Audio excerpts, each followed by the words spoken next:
You know a bunch about coaching and the coaching circles around the NFL. The Jaguars requested interviews of 6 coordinators yesterday, and then they brought in who they bring in? Philadelphia. Doug Peterson. Peterson. Do you have any inklings of maybe where they're going to go? No, I'm curious to see how the Peterson interview goes because I think it's tomorrow. I don't know if I'm breaking news there. I think Doug's interviewing tomorrow with them, and You're not. It could be a drastic difference if it's, you go to Doug Peterson or you go to Jim Caldwell or you go to one of these guys who has the binder and says, here's how it's done. Let's get this thing back on track. Or if you're like, hey, let's go with Byron Leftwich, who's never been a head coach and has been with Arians for all those years in Arizona and now Tampa Bay. So curious to see who gets the next round of interviews, if they're going to do a next round of interviews. But they can go one of two ways. First year, young, fresh face, let's restart this whole thing. Or they can say, hey, let's bring back one of those guys and get this thing back on track and kind of get this thing back to where it should be because this year was as catastrophic as it could have been. So if you're Shad Khan, you're looking in the mirror, you're saying, all right, we brought in Tom Coughlin, oldest of old school. That failed. We brought in Doug Marrone, who actually quit another head coaching job because he thought he was just going to be able to get any head coaching job.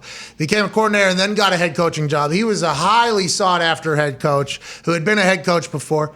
That didn't work out. Now you bring in Urban Meyer, never coached in the NFL, had no clue, going to change the NFL, by the way. Don't like the way they do business. We're going to rebuild an entire city within Duval County. What do you think? I mean, if you're Shad Khan, you have to be just absolutely mind blown about why you continue to suck in this investment that should be great for you, especially as a guy who has figured out a lot of different ventures. That is not an easy decision at all. For instance, yeah, go ahead.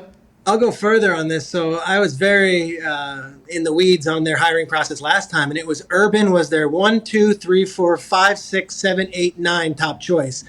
And then they interviewed Saleh and Arthur Smith, and I think Raheem got an interview down there, and it was almost like they were just kind of doing it in case Urban didn't want it. But like they courted Urban on the yacht. It was the whole thing. I was like, Urban was the apple of their eye. Was it all Shad though, Schrags? Was it all Shad pushing this? Yeah, Big Ten, right? Big Ten. I think it was the whole organization there. And who's the guy you're talking? What'd you say? Big who? Big who? Who'd you say? Big Ten. Big Ten. So allegedly, it was at a Big Ten conference in Illinois. Yeah. Shad was there like years ago. That's when he and Urban connected. And Urban has always been this Big Ten god. And Urban was supposed to be like a person he could lean on or learn from about hiring. And then it just became him. Is that an accurate way? And is that what you're trying to describe here?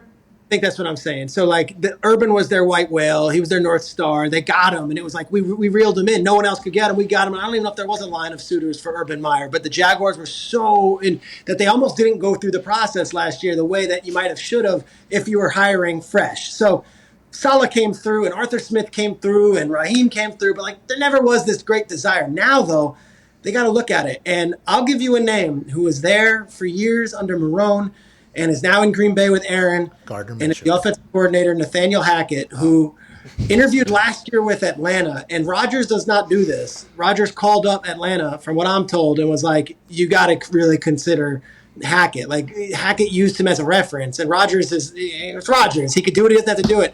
But the way he's connecting with Rodgers and the way that the players respond to Hackett, he was the OC when Bortles to Jacksonville. He was the OC when Bortles was the guy, and they took him to the AFC Championship game. Hackett might be a hot name after this season, whatever it is. Seems like a done deal. Aaron Rodgers is going to be a Jaguar. Wow. I mean, Jacksonville has no idea. Those people down in Duval are like, we're the laughing stock right now. Okay, we got 2 games in England every goddamn year. This team is half here, half there, half everywhere. Trevor Lawrence is a Packer then? Oh, Florida gets real loose with their mandate. Oh my, That's Nathaniel Hackett. Trevor Lawrence swap. No, Jordan Love, dude.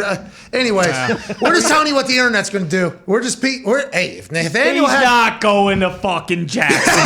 We're just saying it's not about that. He likes warm weather. He loves warm weather. Closing those beaches in Florida. Nah, and those taxes ain't nothing in the state down there. He's been growing that hair out for something. Oh, old white dude going retire in Florida. Florida man. Oh my, he's been a Florida man. Oh, all right. Florida man. We don't need to dive into that anymore. I'm just saying.